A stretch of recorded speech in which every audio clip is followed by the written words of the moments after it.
Comme toutes les lettres de cachet finirent à la mort du roué, pour n'avouer pas été renouvelées, on mit en liberté tous ceux qui avoués étaient mis à la Bastille, à Vincennes et en d'autres prisons, à l'exception de ceux qui avoués étaient enfermés pour cause de duel et pour d'autres crimes énormes.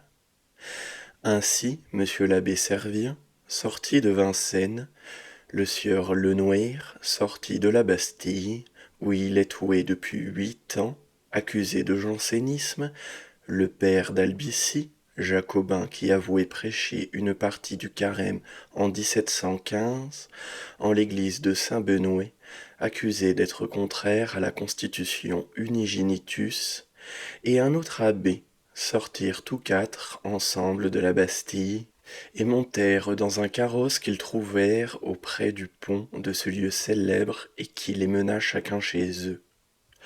Plusieurs collecteurs d'étail et autres prisonniers sortirent en même temps de la prison de Saint-Éloi, où ils étaient détenus pour dette. Monsieur le duc d'Orléans ordonna une somme de 15 000 livres pour mettre en liberté ceux qui étaient aussi pour dette à la conciergerie du palais, et une pareille somme en faveur de ceux qui étaient au fort-l'évêque pour une pareille détention. Le 13, on dit de nouveau dans le monde que les curés des paroisses de la campagne allouaient être chargés d'asseoir les tailles selon les facultés de chacun de leurs paroissiens, comme les mieux informés, et que ces curés seraient obligés de donner avis à la cour si telle paroisse pourrait payer la somme qui lui serait imposée, qu'en conséquence on devait supprimer les sièges d'élection, les receveurs et les collecteurs des tailles dont le produit réglé serait porté par chacun des curés à la plus prochaine ville pour être remis sans frais dans les coffres du roué, qu'on établirait un nombre des soldats de l'hôtel royal des Invalides aux portes et aux barrières de la ville et des faubourgs de Paris, avec quelques personnes notables et désintéressées, pour percevoir les droits sur les denrées et sur les marchandises, afin d'épargner ce qui se donne à un grand nombre de commis qui ne pensent la plupart qu'à s'enrichir aux dépens du roué et du public. On disait aussi qu'un autre nombre d'invalides ferait le guet d'avouer plusieurs fois favorisé les larcins au lieu de s'y opposer.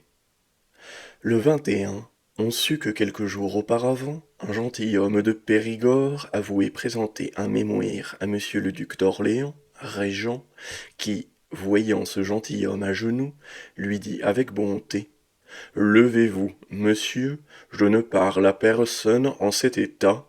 Remettez-vous quelques moments, et puis vous parlerez. » Ce qui ranima le gentilhomme qui, saisi de frayeur, de nouer au prince tantôt le titre de majesté, tantôt celui d'altesse royale, et lui dit, tout en tremblant: « Monseigneur, puis-je me croire ici en sûreté, je ne dis pas seulement en votre présence, mais pendant tout le temps que je serai obligé de rester à Paris? » « Oui, lui dit le prince, et je vous ordonne de revenir un tel jour, afin d'avouer réponse sur le contenu de votre mémoire. » On observa que monsieur le régent, en le lisant, témoignait de l'indignation pour les vexations qui avouaient été faites à ce gentilhomme, et qui étaient attestées par toute la noblesse de la province. Entre autres choses, il se plaignait de ce qu'ayant député, il y avouait 3 ans un autre gentilhomme pour représenter au roué les vexations de l'intendant de la province, qui, au lieu d'une somme de 60 000 livres qu'il avouait eu ordre de lever sur la noblesse de Périgord, en avouait exiger 5 à 600 000 avec violence, que ce député s'étant adressé à monsieur Desmarets, contrôleur général, on n'avouait plus ouï parler de ce gentilhomme, et l'on ignorait ce qu'il était devenu. Le gentilhomme disait de bouche ses particularités à monsieur le duc d'Orléans, sans savoir que monsieur Desmarets était présent. On vit le prince jeter des regards d'indignation sur ce ministre, et de temps en temps frapper du pied contre terre en lisant le mémoire. Et après, il dit à monsieur Desmarets d'un ton terrible: « Cela est bien indigne, monsieur. » Puis il dit au gentilhomme: « Monsieur, prenez la peine de revenir ici tel jour. Comptez que je vous rendrai bonne justice, et que vous serez en sûreté tant que vous resterez à Paris. Le 24, Madame de Maintenon est restée à Saint-Cyr, et ne s'est réservé qu'une fille de chambre, une cuisinière et un laquais, ayant congédié tous ses autres domestiques avec quelques récompenses quelques jours avant la mort du roué. Le même jour 24, monsieur le procureur général du Parlement fut, par ordre de monsieur le duc d'Orléans, dénoncé à monsieur Bentivoglio, nonce du pape, qu'il eut à se retirer incessamment du royaume. Le nonce, surpris de cette nouveauté, fut au palais royal pour en s'avouer la raison. Monsieur le régent lui dit: vous pouvez, monsieur, vous en tenir à ce que monsieur le procureur général vous a déclaré de ma part. Le roué est trop jeune pour penser si tôt à ce que le feu roué avait commencé. Et moi, j'ai d'autres affaires plus pressantes.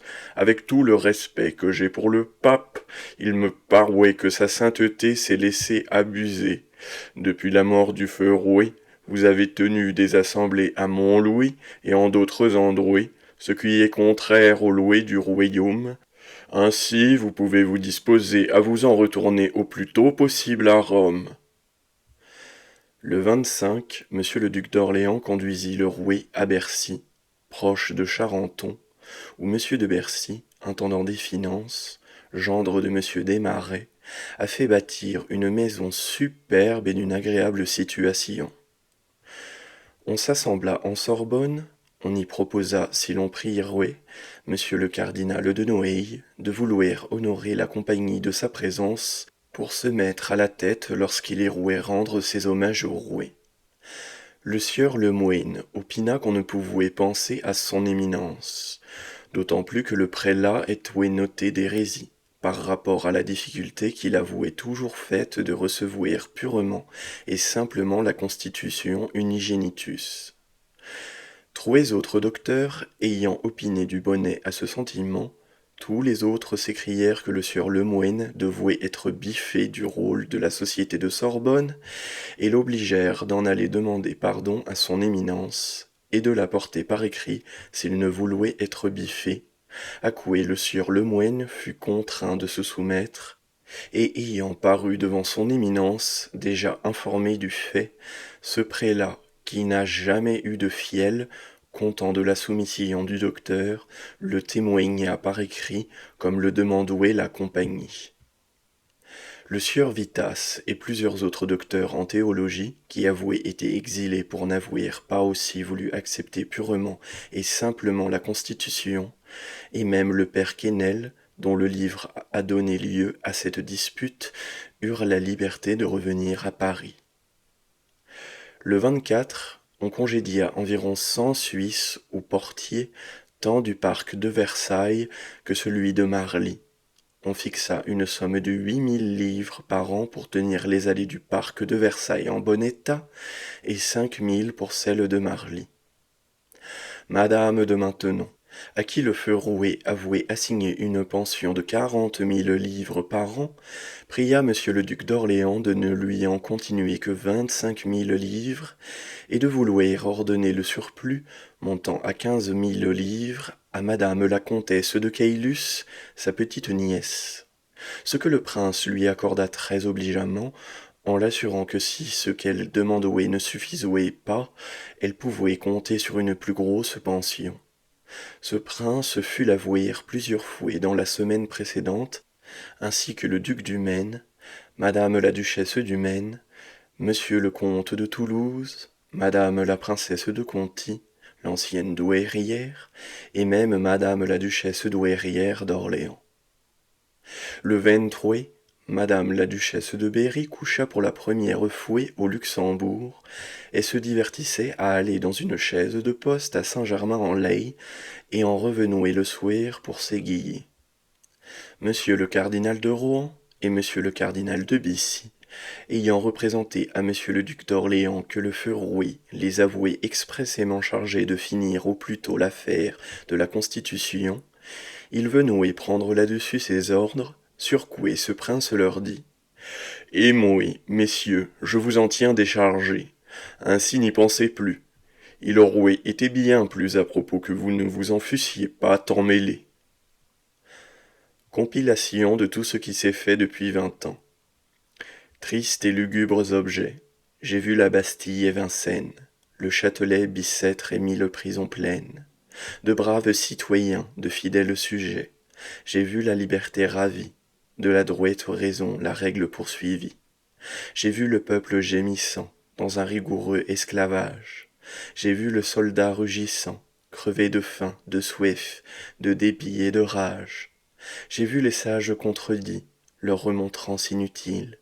J'ai vu des magistrats vexer toutes les villes, par de criants impôts et d'injustes édits. J'ai vu sous l'habit d'une femme un démon nous faire la louer. Elle sacrifia son Dieu, sa fouet, son âme, pour séduire l'esprit d'un trop crédule roué.